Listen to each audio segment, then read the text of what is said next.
Welcome, everyone, to the Pro Gun Podcast. Today is Wednesday, May 6th, 2026. As usual, we'll give it a few minutes for people to join.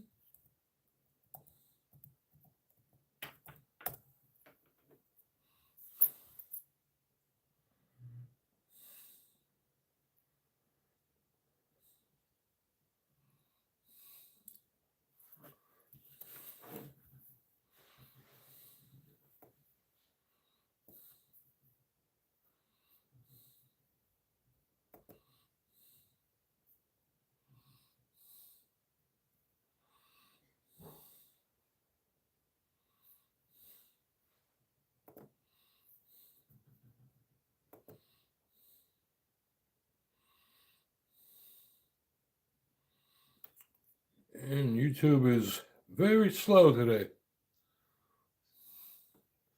Hey, Mike.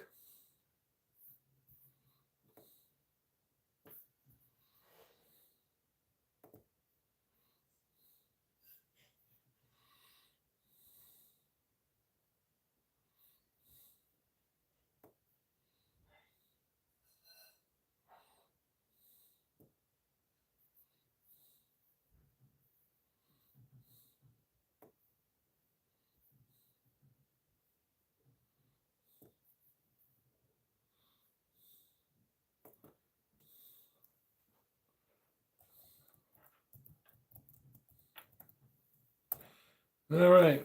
Welcome, Gen X. Welcome, Mike. Welcome, Duke. WW2420. Welcome, everyone. Thanks for joining our stream. We had a giveaway the other day, and Mike is the winner of the Mission First Tactical Belly Band holster. I will get that out to you this Saturday, Mike. I go to the post office every Saturday morning, so I will get it out this week.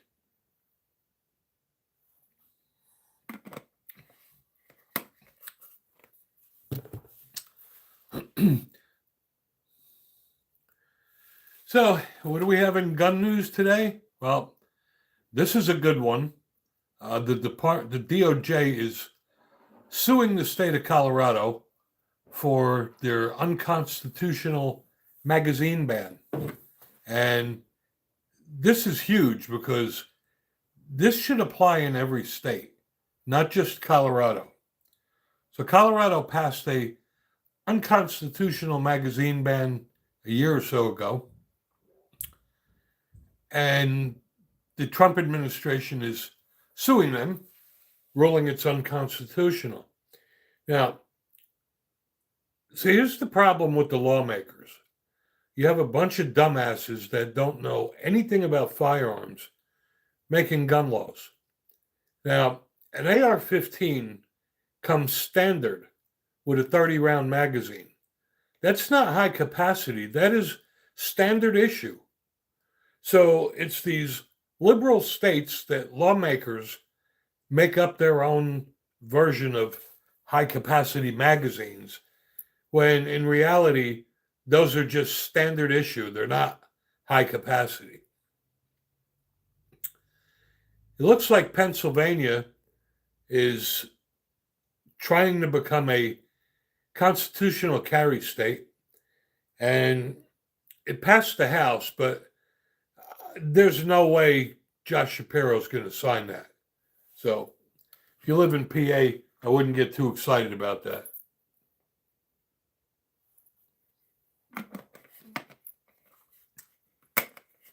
I was going through some of my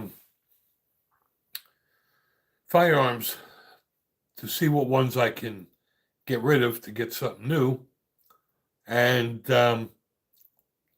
I'm thinking of getting rid of my Glock 44 22 rimfire. I used to use that teaching pistol classes, but there's no point in that. I just have them use 9mm now, and it's not something I would ever carry. And I'll probably see what they'll give me for my Ruger American 45 ACP. I am looking at the Kimber Night Ghost. And Pezzo. I am eyeing the Kimber Night Ghost 1911. It's black and gray. Um, like I said, I've had a bad experience with the Kimber a long time ago, but I'm willing to give it another try. I'm a huge fan of 1911s, and I don't like the lesser quality 1911s, like the Rock Island, etc. Oh, nice, Duke. That 1022. Did you get the 250th anniversary? Um, that'll probably wind up being a collector's item because it does have the 250th anniversary medallion on it.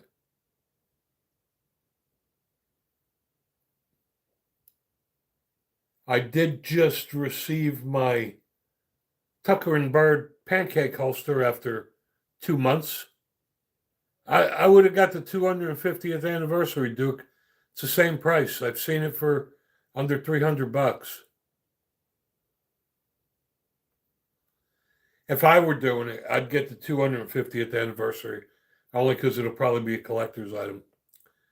Um, so I've been following the Beretta Ruger debacle, and now it looks like the two companies are trying to play nice and reach an agreement. So um, that'll be interesting.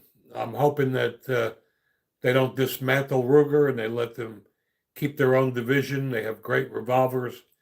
Um, I guess where the fine line is going to be is the semi-automatics. Is Beretta going to scrap the Ruger semi-autos and push the Berettas? Um, hopefully they'll let them operate independently like CZ did with Colt and Dan Wesson. I'm also thinking of getting rid of my Ruger 5.7. I mentioned it before. I think that was just a mistake. I don't even know why I bought it. Probably because it was cheap. And I didn't have a 5.7, but honestly, it's too big and bulky to carry. Um, I'll probably never use it. So whatever I get, I'll just apply towards the Kimber. I was on the fence. I was looking at one of the TSAS 1911s, but honestly, it's only $150 less than a Kimber. And not that there's anything wrong with a TSAS, but it is a lesser quality firearm than the major competitors, and that's why it's priced cheaper. But for $150, I'd rather get the Kimber. Um, my feeling is to always buy the better gun because for whatever reason you need to sell it one day, at least it'll bring you higher resale value. I want to thank all of our subscribers and our viewers. Last week we finally broke our 8,000 subscribers, so working on 10 now. And like I said, this stream is for you guys. So if there are any topics you guys want to discuss, bring them up and we'll discuss them.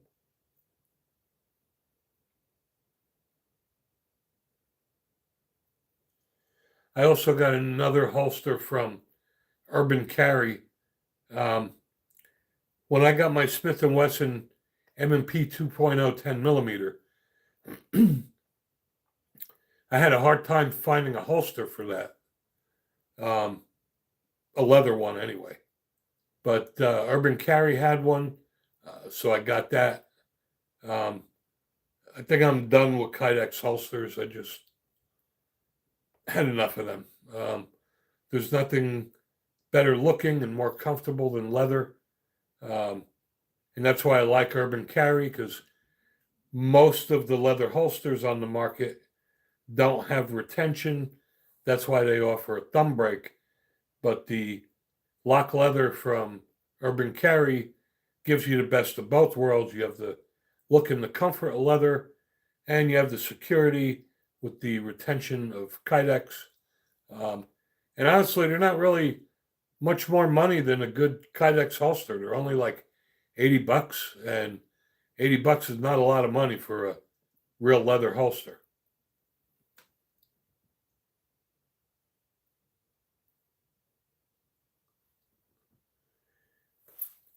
And the comments do go through very quickly, so if I do miss someone or I don't give you a shout out, it's because I didn't see it, and I apologize for that.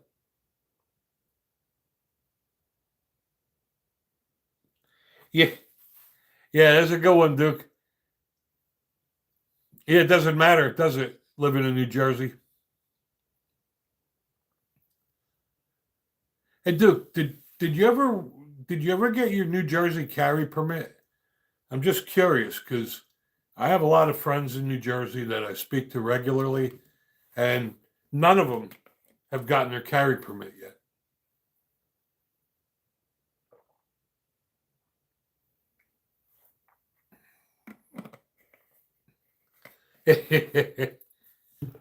All right, well, we're done with holsters now, Duke.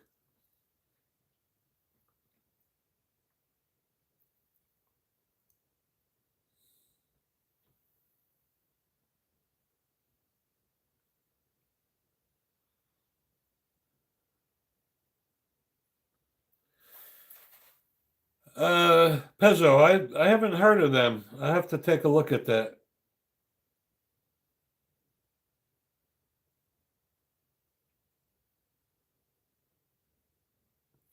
You know what, Mike? I'll be honest with you. You're better off that you went with the Tucker and Bird. I mean, there is no comparison. Don't get me wrong. There's nothing wrong with Urban Carry holster.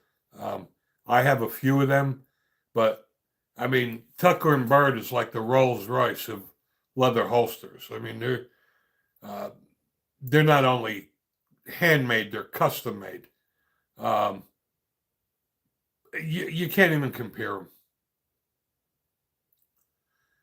But I have to check that out, Pezzo. I've never heard of those holsters. I'll write this down in my book.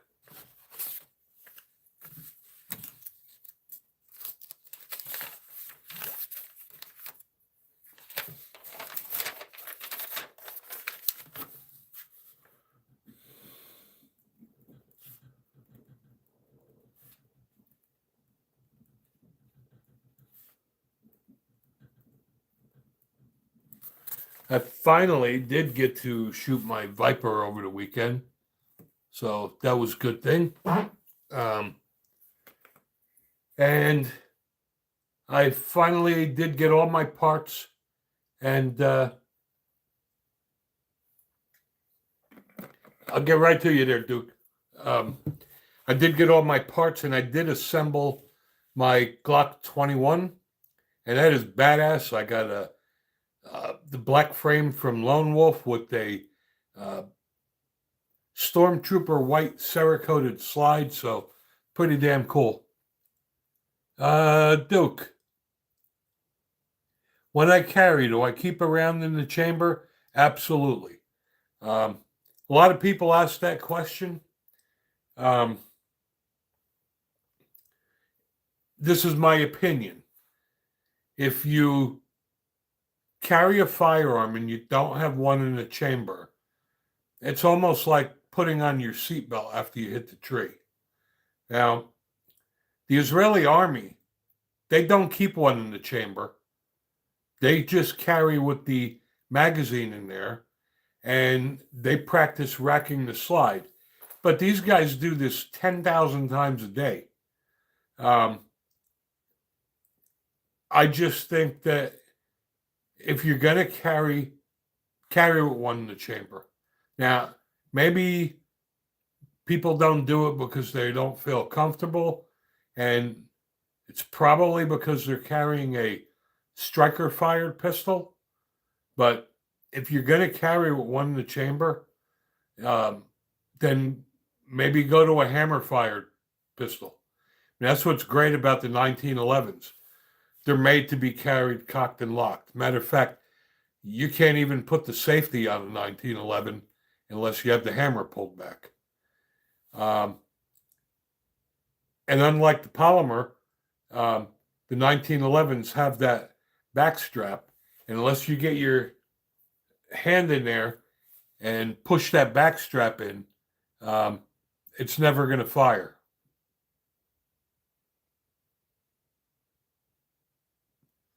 I agree with you, Pezzo. I mean, that's definitely the way to do it. And Joshua, yes, for people that are uncomfortable carrying a semi-automatic with one in the chamber, then they should carry a revolver, because a revolver is not going to go off. I mean, the hammer's got to go all the way back, and you got to pull the trigger. And a double action pull on the revolver is way too hard for that to happen by accident. So,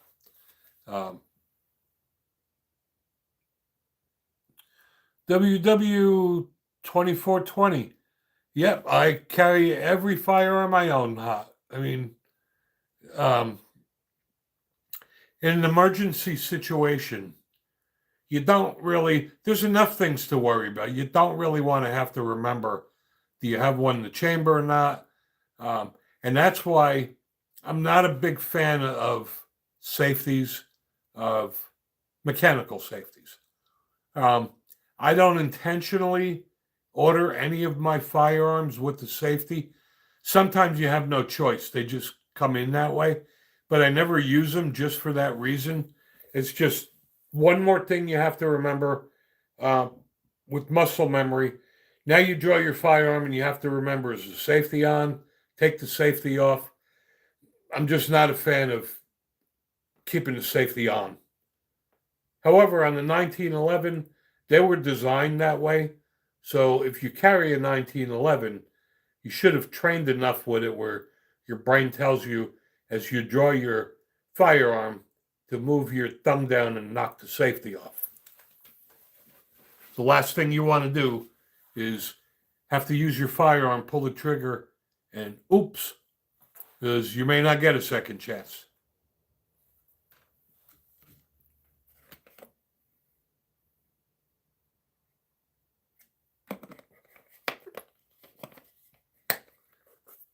But there's a lot of people out there that they don't ask the question, but I know a lot of people that carry a firearm and they don't carry one with one in the chamber.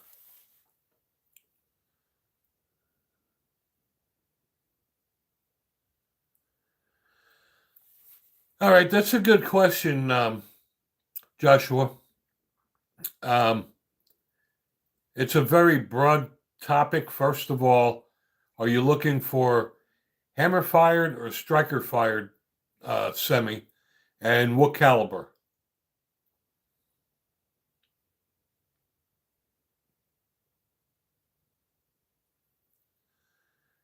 WW2420. You should carry every firearm hot, no matter what it is.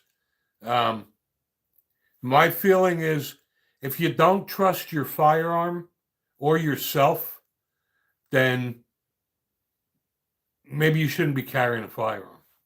All right, Josh, if you want a 9mm, I'll be honest with you, for the money, I would highly recommend the Ruger RXM. If you haven't subscribed to my channel, please do so. I've done reviews on it. And the Ruger RXM, in my opinion, is the best quality 9mm for the money. I put it up against my Glock 19 any day. Forget about the 40 caliber. It's just stupid. You might as well just go to a 10.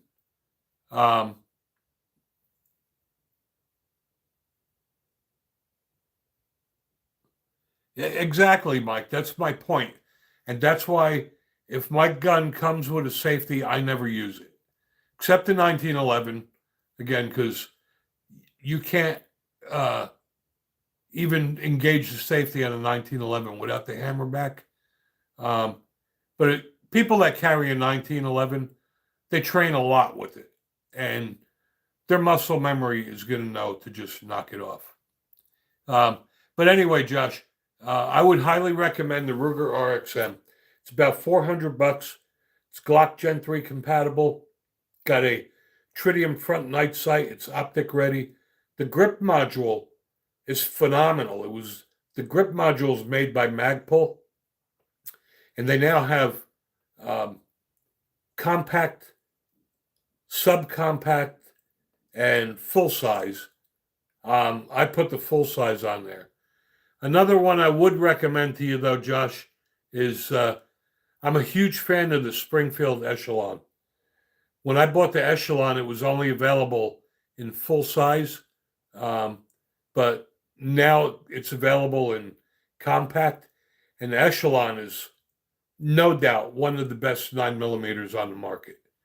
I'm really surprised that Springfield didn't submit that to compete against the SIG P320, especially because it is modular. And by the way, Joshua, that's another thing about the Ruger RXM. It's got a modular design like the SIG P320. You take the fire control module out, you could swap out barrels and grips and slides without having to go to an FFL, which is just another bonus. And again, you can get that for about $400. There's nothing in that price range. And you definitely don't want to be stepping down to a Taurus when you can get the Ruger for a couple bucks more.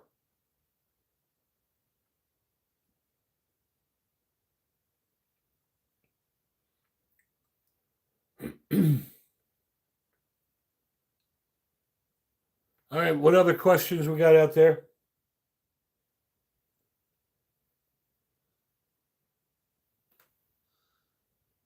The trigger, to answer your question, Josh, the trigger on the Ruger RXM is not bad. It's about the same as a Glock.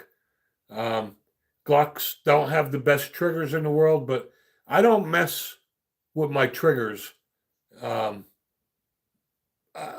I just use them. I mean, the Glocks are going to go off every time. You know, the triggers are okay, but they work.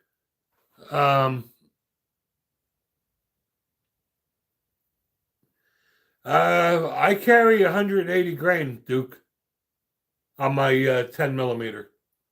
That's just me. That's my carry load. I carry Hornady Critical Defense, 180 grain.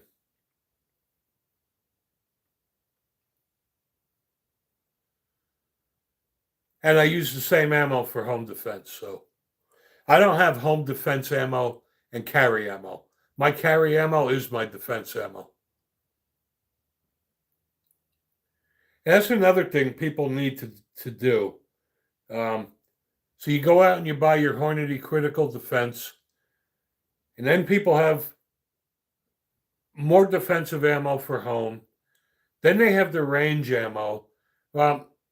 When you go to the range, I mean, I know it's expensive, but when you go to the range, you should really shoot a box of your carry ammo every time you go to the range, because your gun is going to probably react differently with the hollow point that it's going to react with ball ammo, and you don't want to find that out on the street.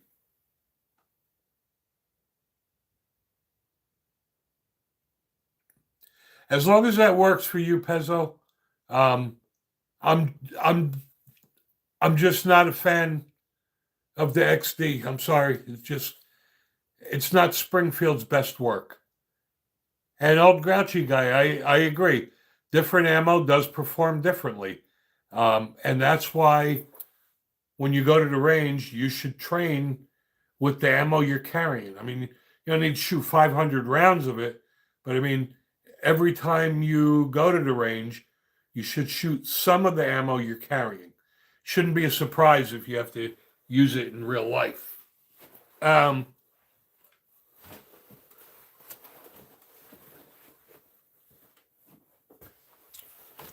to answer your question there, Duke, I believe the Hornady Defense is the only hollow points that are legal in New Jersey, unfortunately. It's not the critical duty. It's the Hornady critical defense, I believe, are the only hollow points available in New Jersey.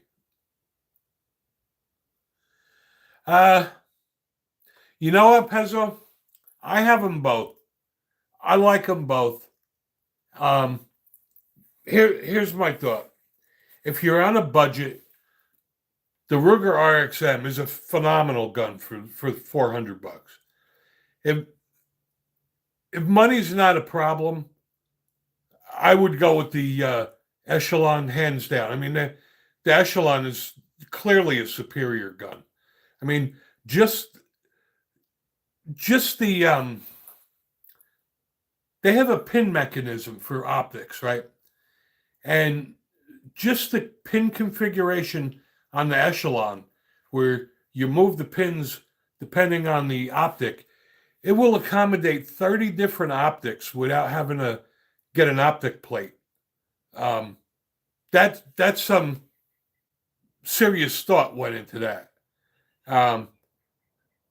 I swapped out the grip module. It is modular also, so you can put a compact grip on it if you want.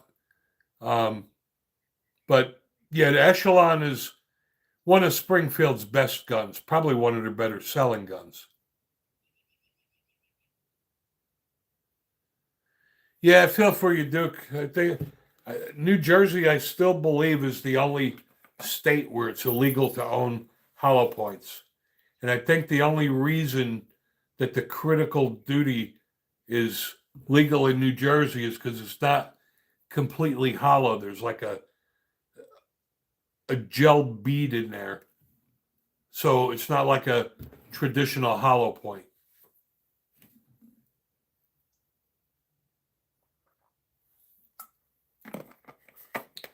But like I said, Pezzo, if you put them side by side, the Echelon is definitely a better made gun. And it's also $200 and something dollars. Great question, Pezzo. Yes, I do.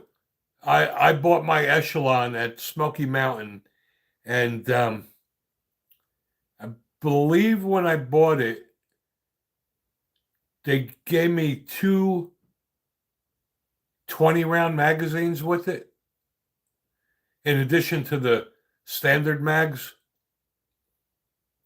Yeah, Federal hollows are good. I use the, believe it's the Federal Punch. I have Sig Sauer. I have a lot of different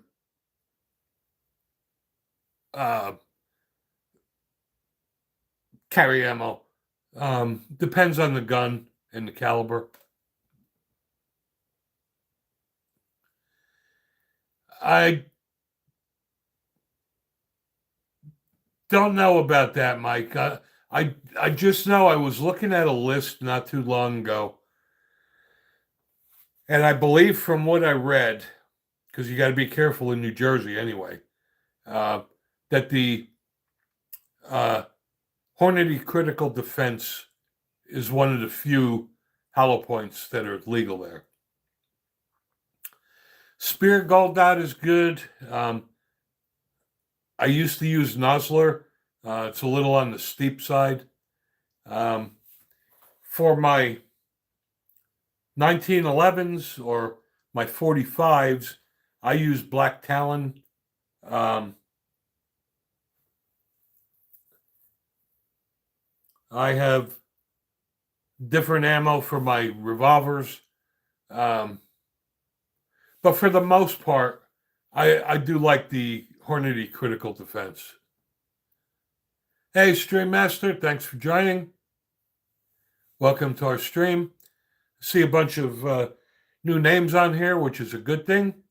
We do this live stream every Wednesday evening at 8 o'clock Eastern and every Saturday at 12 noon. We discuss firearms, questions and answers, and it is an open forum. There's no such thing as a stupid question. And Mike, when you get your holster from Tucker and Bird, they actually give you a copy of the Constitution, which is really cool.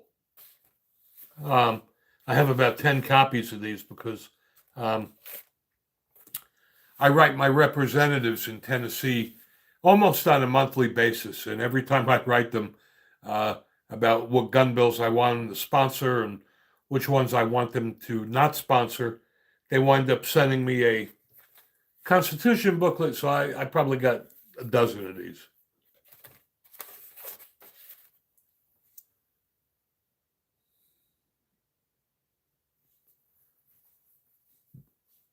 Well, it's funny, Mike, because when I bought that holster from Tucker and Bird 2 months ago, it wasn't mentioned at all. Then I went to their website last week, and it now says you get a copy of the Constitution with every holster. But I guess because my holster didn't come in until Friday, they just threw it in there. So yeah, it's pretty cool to have.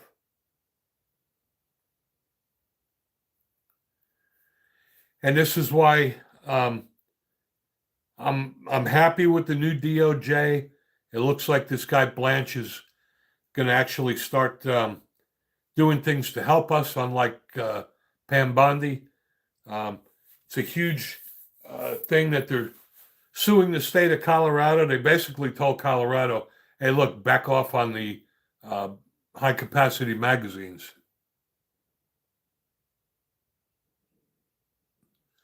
No, Pezzo, I have never seen that ammo.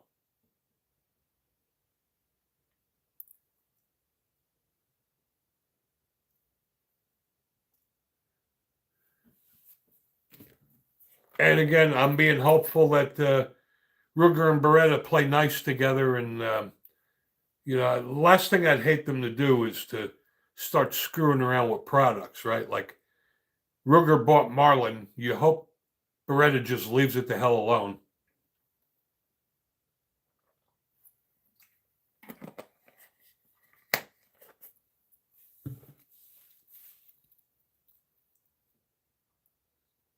Yeah, I've to be honest with you, Pezzo, I've never even heard of it. I mean, unfortunately, when I go to the gun store, most of the defensive ammo there is the Hornady Critical Duty, the Critical Defense, Federal Punch. So yeah, I've never seen that.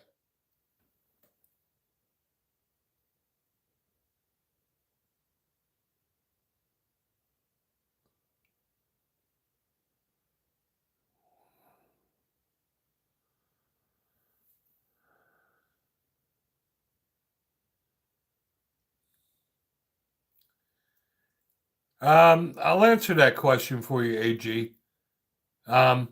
First of all, I'm not a fan of PMags.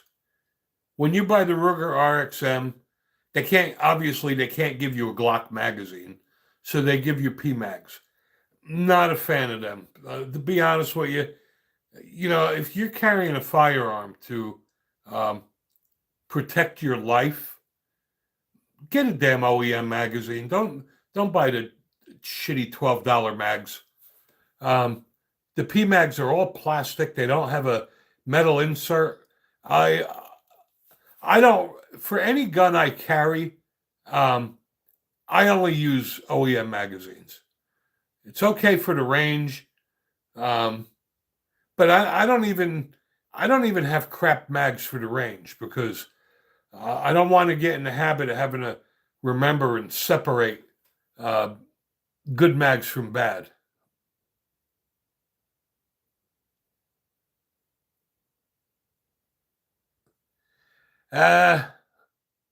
Bonjour, you know what?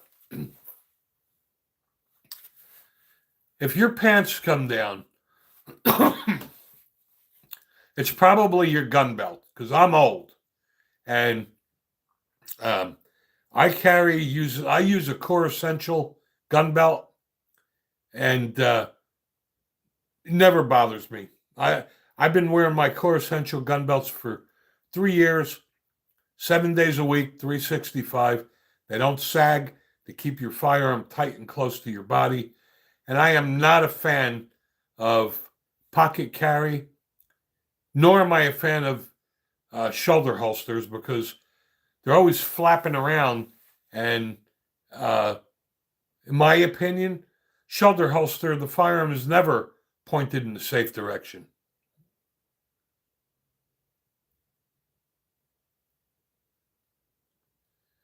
Those are good choices, Pezzo. Like I said, I normally carry the critical defense or the critical duty, whatever they happen to have.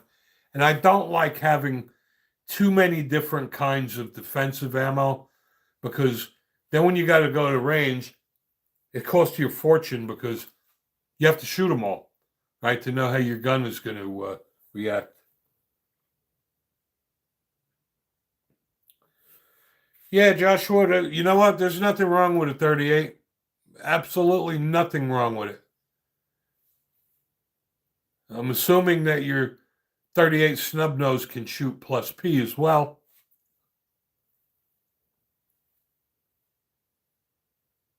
Yeah, go on, Mike. But yeah, 38 plus P, that puts it way above the 9mm as far as I'm concerned.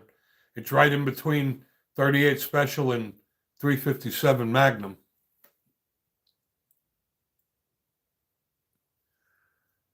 To answer your question, Josh, I don't really shoot 38 Special ammo. I own all my revolvers are 357 Magnum, and that's all I run in there. However, I did reload some 38 Specials, and the reason I did that is because I just got in my new Colt Viper, and Saturday I did take it to the range, and I shot 38 Specials and 357 Magnum out of it only because I wanted to prove that the Viper is a beautiful gun. It's a great lightweight 357 Magnum, and shooting 38 Special out of that is a pleasure. You can do it all day. But trust me, on the Viper, you're not going to want to be sitting there putting more than a box of 50 357s to it. I could tell you that. I mean, I love the gun, and for what it's designed for, to be a lightweight 357 Magnum for carrying, it's light, it's not bulky. It's fine for that, but it's not something you're going to want to go to the range and shoot full Magnum loads all day.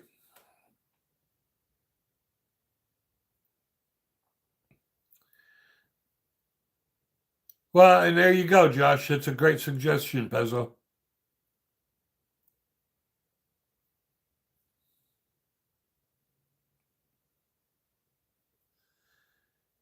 Um, I don't know, Josh. I mean, I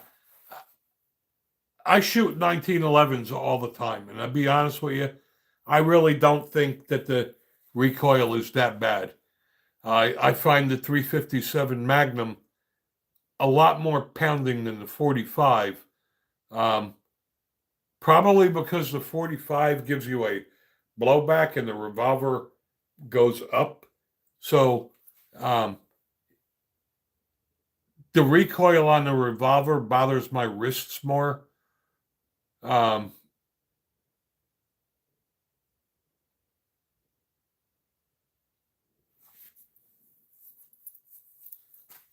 I'm confused there, Josh. It's a 45 Colt caliber, not ACP. You mean the 45 long Colt?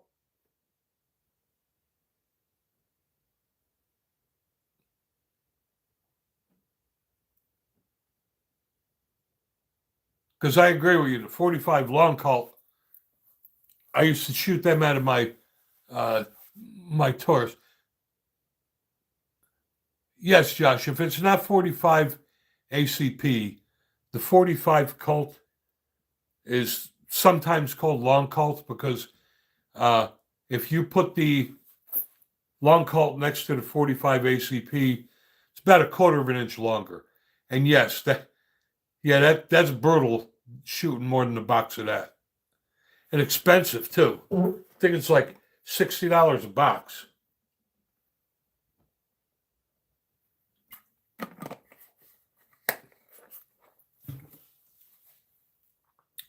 But fortunately I do reload. So and again, Mike and those out there that are thinking about getting into reloading, um, never carry your reloads in your carry gun. Yeah, 45 Colt is expensive, Mike. Yeah, the cowboy loads are cheaper. And you know what, Josh? I had a single action 45 Colt from Uberti, and I got rid of it because it was too expensive. But um, I wanted to get into the cowboy shooting because it's a lot of fun and it's cheap because um, the cowboy competition, they don't shoot live ammo. They shoot wax bullets. Um, so you could shoot them in your house. They're cheap to make. Think what they all they do is they drop in I think it's a shotgun primer, and that's it. Um, there's no powder or anything to mix. Um,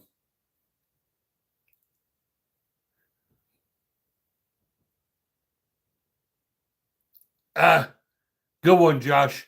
You can't beat that Valcaro. I wound up. I bought the Uberti.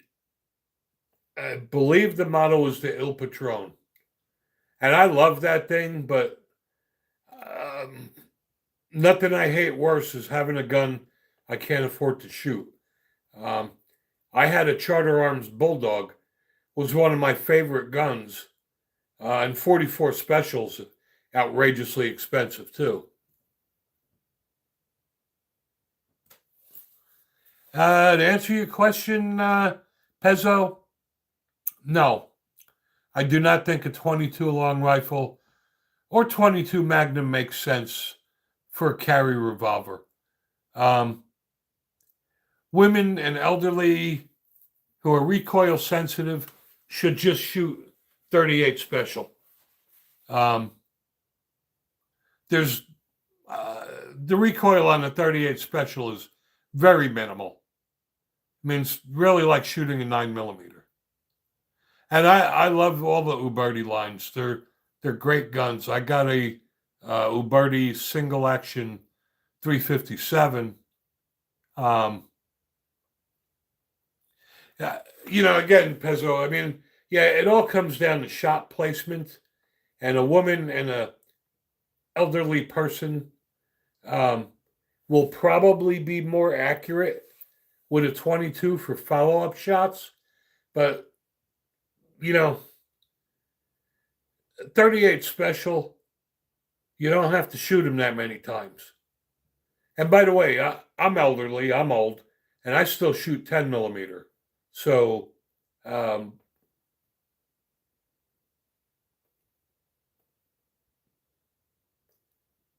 I wouldn't say elderly people can't shoot uh, high powered guns.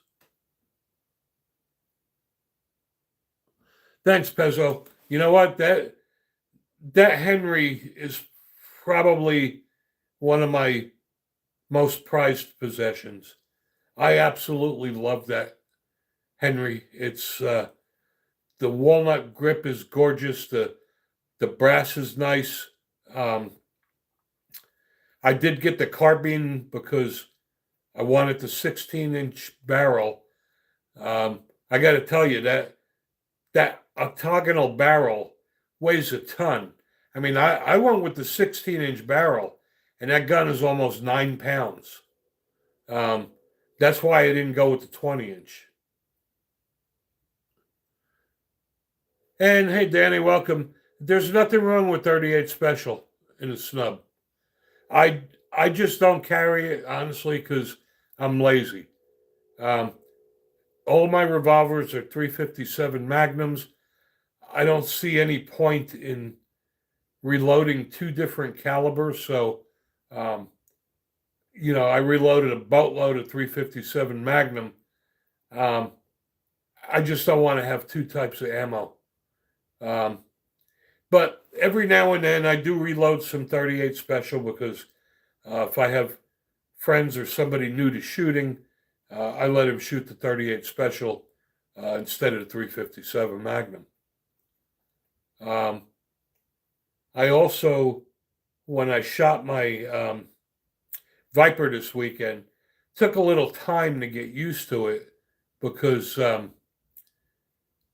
put a XS tritium night sight in the front because my old eyes have a hard time seeing that blacked out blade sight in the front, and it shoots a little high, so I had to get used to the sight. But um, overall, though, it's a great shooting gun, and it's got a beautiful trigger. The trigger on the Viper is not quite as good as the Python, but it's not that much behind it. It's definitely a better trigger than my Ruger GP100 and my Smith & Wesson 686.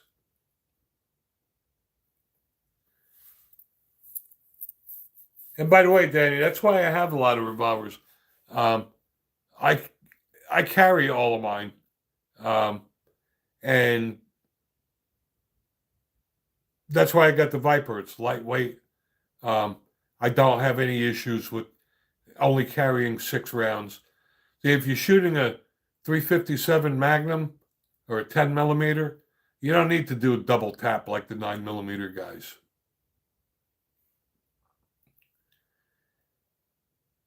Yeah, and I'm lazy. I don't reload rifles. It's too much work trimming down the neck of the cases.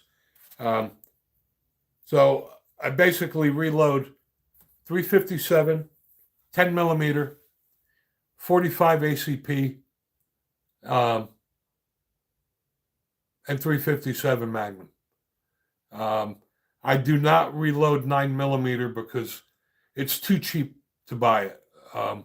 I could go to Smoky Mountain Guns and Ammo any day of the week and get a box of 9 millimeter for $9.99 a box. By the time you go buy the brass and the powder and the primers and the bullets, it's really not cheaper to reload 9 millimeter. But part of the thing about reloading is not because it's cheaper. Um, Part of the uh, reloading process is that you'll always have ammo, right? I mean, you don't build the ark after it starts raining. I mean, I have a shitload of ammo now. So if we ever have another pandemic, I'm good. No, Pezzo, I've never actually shot a Kimber revolver.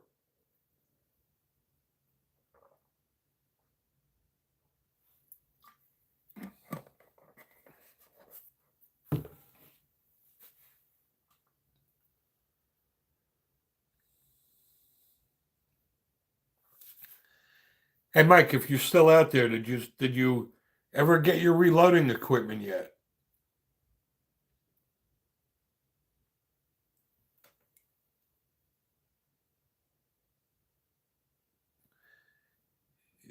I hear you, Joshua. You ain't keeping 2,000 rounds of 45 long call. I can tell you that. Um, yeah, my workbench, I probably got 50,000 rounds of ammo on my workbench. Again, it's not really always because of the money. You know, there's been months that I go to my local Rural King or Smoky Mountain Guns and Ammo, um, and sometimes I don't see 10 millimeter for months. So I just reload my own. Um,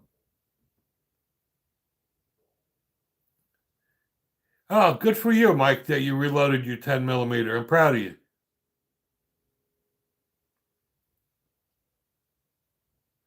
You know what, Pezzo? No gun is worth 4 to 5 thousand. I'm sorry.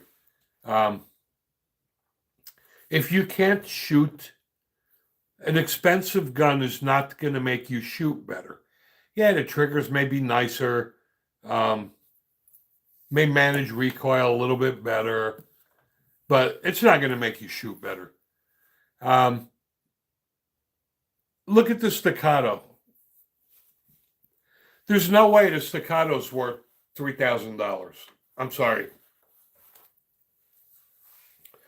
I'm a huge fan of the 45, and I love the Wilson Combats, but there's no way I'm paying $3,500 for a 1911. And good evening, Sultry. Good to have you back. It is 8:45. We got about 15 minutes left.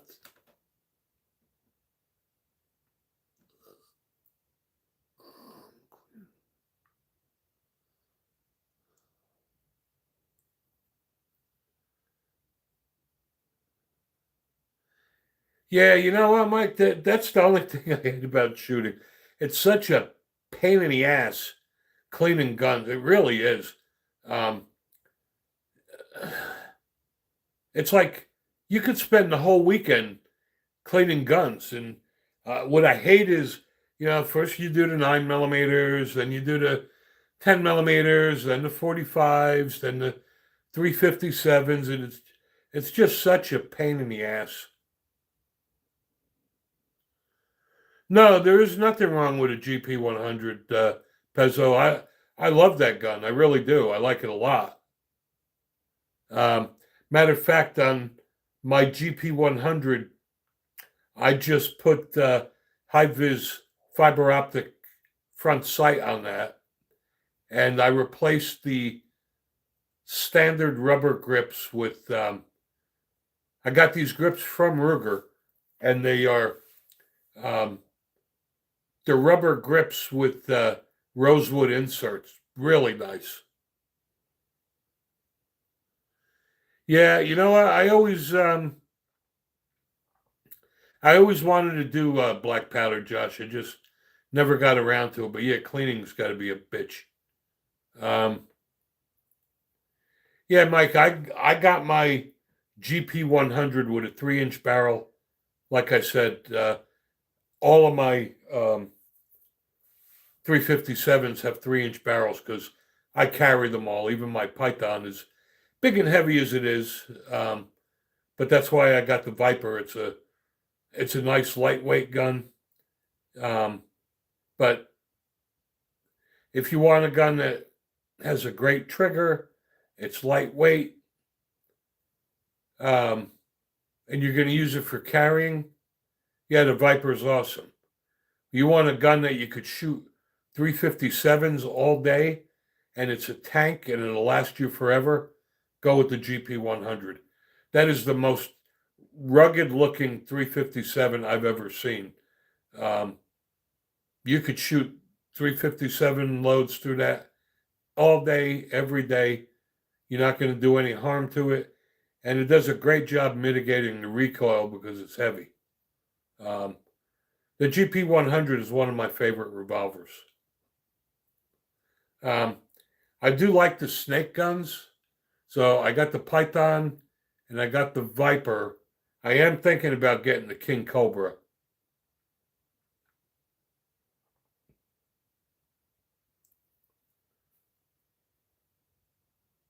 Yeah, it's a great looking gun, Mike. Go for it. You should have one. Everybody should get a GP 100.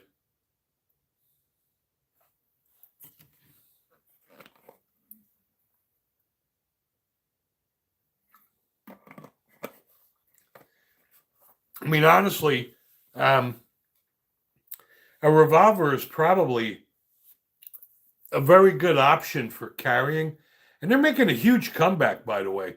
And a lot of companies are coming out with new revolvers, Smith and Wesson. Um, for a home invasion, I could see you want high capacity because you're not like in the good old days where you had one burnout strung out on crack breaking into your house. Now you got gangs of people. You may have 4 or 5 people breaking into your home uh, at once. But if you're out on the street, you know, my feeling is this. You have a revolver that holds 6 shots, right? If you need to fire more than 6 rounds, you're in trouble. So I don't think it matters whether you have 15 rounds or 6 rounds. If you got to fire 6 rounds, you're in trouble. But realistically, most defensive shootings are not 4 or 5 people. And if you go by the FBI statistics, where the average gunfight is 3 yards, 3 shots fired at 3 seconds. You have a 6-shot revolver, you still got 3 rounds left, number one. Number two, odds are if you're shooting at somebody with a 357, either they're going to run away or you are. I just don't, I know these people, they think it looks cool walking around with these 20-round magazines. Honestly, though, you're not going to be shooting 20 rounds in a defensive shooting. You're just not. The statistics show that it's very rarely more than 3 rounds fired. So I'm not buying that. And people that think they need 20 rounds, probably because they don't have confidence in their shooting abilities. Yeah, you know what, Josh? The 870 would work like a charm for home defense, but you got to replace a lot of sheetrock and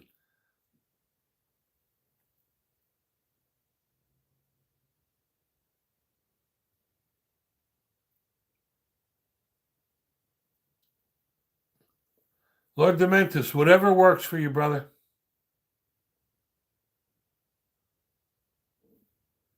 I'm just saying, everybody, I go to a lot of the gun forums on Facebook, and, everybody wants to be one of the cool kids. But realistically, these people look like they're going to Afghanistan. I'm just not seeing people shooting 20, 30 rounds out on the street, number one. Number two is that,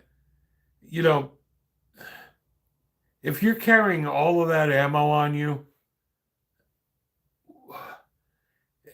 there's no way you're going to be able to get 30 rounds off. So if you have to shoot that many rounds, that means you have other people shooting at you. You're not going to make it.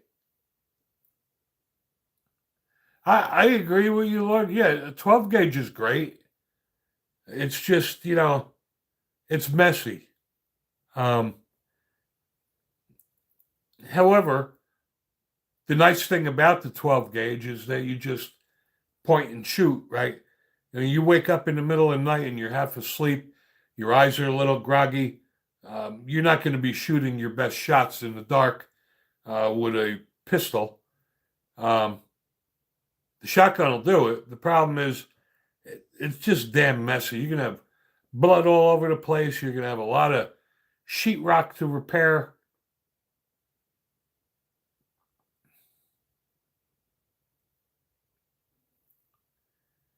But that's the great thing about guns, right? There's a lot of guns for everybody. There is no one size fits all. That's a great question, Pezzo.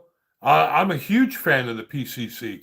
I have the Smith & Wesson M&P PCC in 9mm.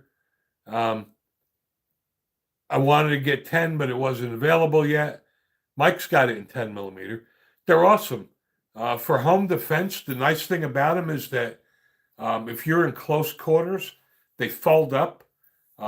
You could throw them in a backpack. They're a great truck gun. And if you have, narrow hallways, it's 16 inches folded. It's only 30 inches overall.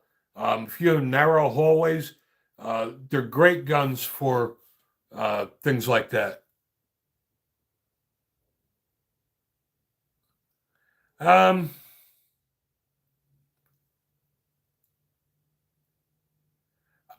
I kind of agree with you, Lord. Yeah, the TSUS is a good 45. It's not a great 45. It's a good 45 for the price. But, the problem is it's at a price point where For another 100 or $150, you can get like a Kimber or a Ruger. If it was me, I'd spend the extra $150. I totally disagree with that, Lord. I have a Cult Government Competition Plus, and I have a TSUS. There's no way that TSUS outperforms the Cult. Well, like I said earlier, Lord, I'm thinking of getting another Kimber. I did buy one, and I've said it before. I've had bad experience. I had a custom 2, and it jammed like every 5th round. But some of that could have been my fault. I probably should have just used my Wilson Combat magazines. But I'm sorry, my Colt outperforms every one of my 1911s. The Springfield Emissary is very close, and that is an awesome 45.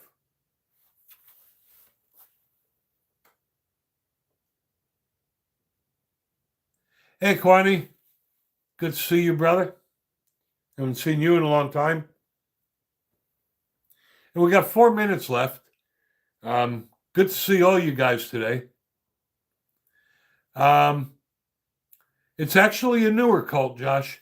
I bought that Colt for myself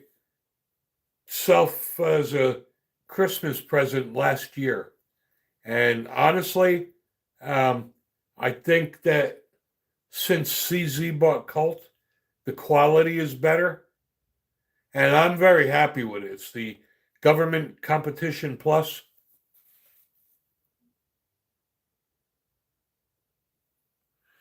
Thanks, Pezzo. I appreciate that, brother.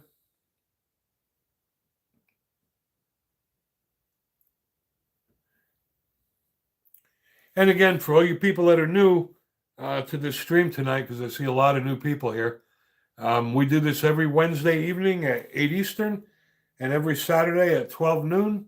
It is an open forum. We discuss firearms, share information, help each other from making mistakes on buying guns that are crappy, or giving opinions on what we think is good. Like I always say, I learn a lot from you guys as well. We all don't know everything, but we all know something. So, yes, Lord, the Springfield, I have the Springfield Emissary. That is badass. That is one of my favorite 1911s. The slide is almost triangular.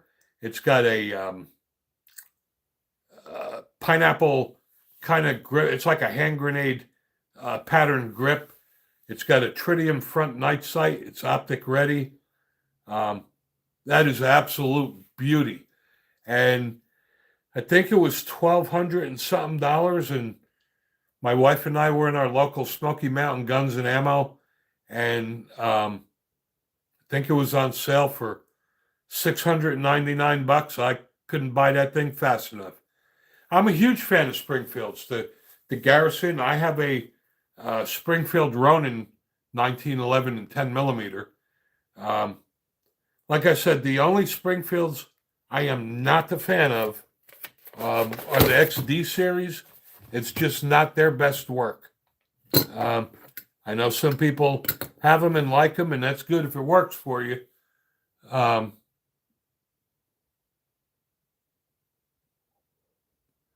Hellcat Pro is also a nice gun, Mike. I have the Hellcat Pro as well.